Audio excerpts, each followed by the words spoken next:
Hello, everyone, and welcome back to Read Along with Grandma Sherry. I hope you are doing well. The story we will be reading today is written by Jory John and Pete Oswald, and it is called The Smart Cookie. Greetings. I'm a cookie. I live in a bakery on a street corner near a river. Come on in.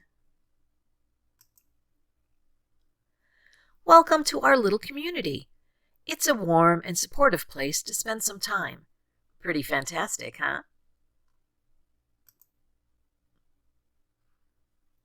These days, life is sweet, but my journey wasn't always a cakewalk. When I was younger, I couldn't have imagined fitting in here. For a long time, I didn't feel comfortable speaking up or sharing my ideas. I didn't feel like a smart cookie. I wanted to be a cookie who knew all the answers, a cookie who felt confident in a group, a cookie who said aha when solving a puzzle, like this, aha! Looking back, I had some trouble in my early days. I went to school in a gingerbread house. Our teacher, Ms. Biscotti, was kind and patient. When I arrived each morning, she'd wave at me and smile.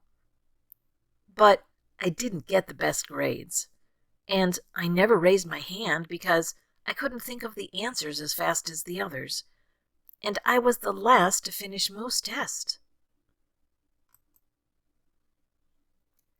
It wasn't because I didn't care, and it wasn't because I didn't try. Sometimes I'd get distracted and mess up, even though I knew the material. Those were the most frustrating moments of all. Once, I misspelled the word dough. That was rough. Another time, I added when I meant to subtract. Occasionally, we'd have a lesson where I'd had absolutely no idea what was happening. I just couldn't keep up.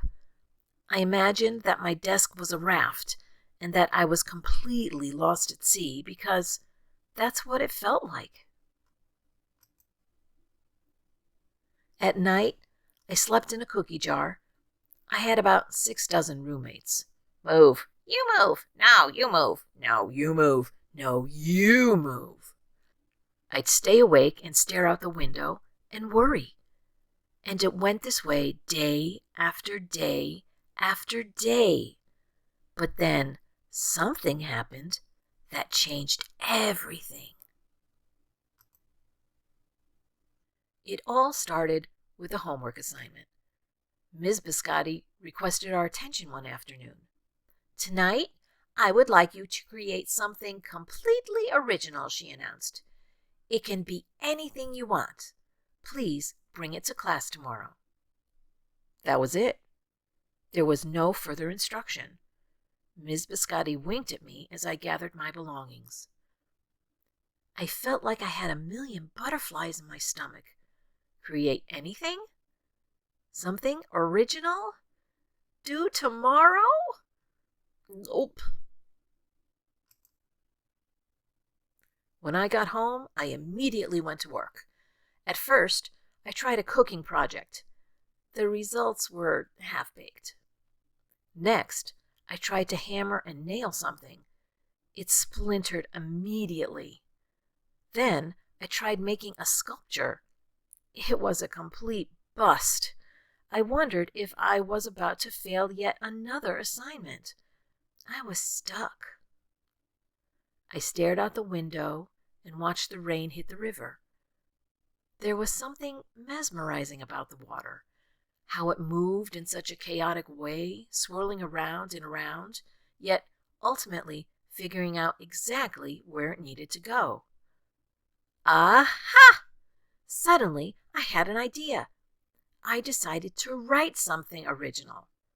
A poem. I came up with a title based on how I'd been feeling. My Crumby Days. After that, the rest of it seemed to fall into place. I wrote and I wrote.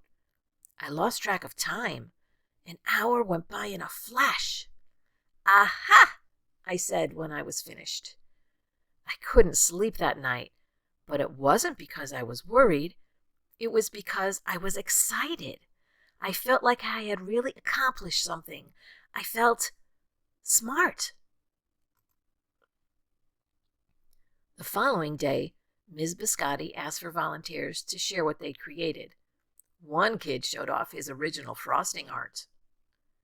Another kid revealed her sprinkle distribution machine. It was neat seeing how everyone was good at such different things. Finally, Ms. Biscotti turned to me. "Would you like to share anything?" she asked. Gulp, I gulped. I thought I'd probably crumble under the pressure, but I made my way to the front of the classroom. I noticed my hands were shaking and my mouth was dry.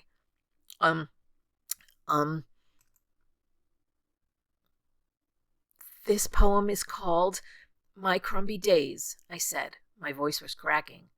And then I read it aloud. As I spoke, I noticed some kids nodding at certain lines. Other kids laughed at parts that were supposed to be funny. As I built toward the finale, I felt myself becoming more confident and animated. And in the end, everyone clapped and cheered. I promise you this, I'll never, ever forget it. Ms. Biscotti was beaming. "No one but you could have written that poem," she said. "It was completely original." Aha! I had done it. I'd created something and shared it with the world. Well, my world, at least. The rest of the day was a blur. By recess, I was already planning my next poem. I would call it My Sweet Morning. Aha! I thought when I came up with the title. Later that afternoon, Miss Biscotti handed me a note. It said that I should keep on writing, no matter what. That meant so much to me. School was a bit different after that. I wasn't so scared to raise my hand or ask a question, or share my work.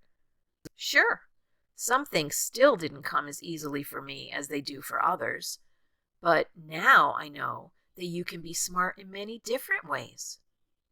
You don't have to have the answers to every question, or suddenly be great at everything all at once. You just need a chance to try all kinds of things, to find out who you are and what you like to do.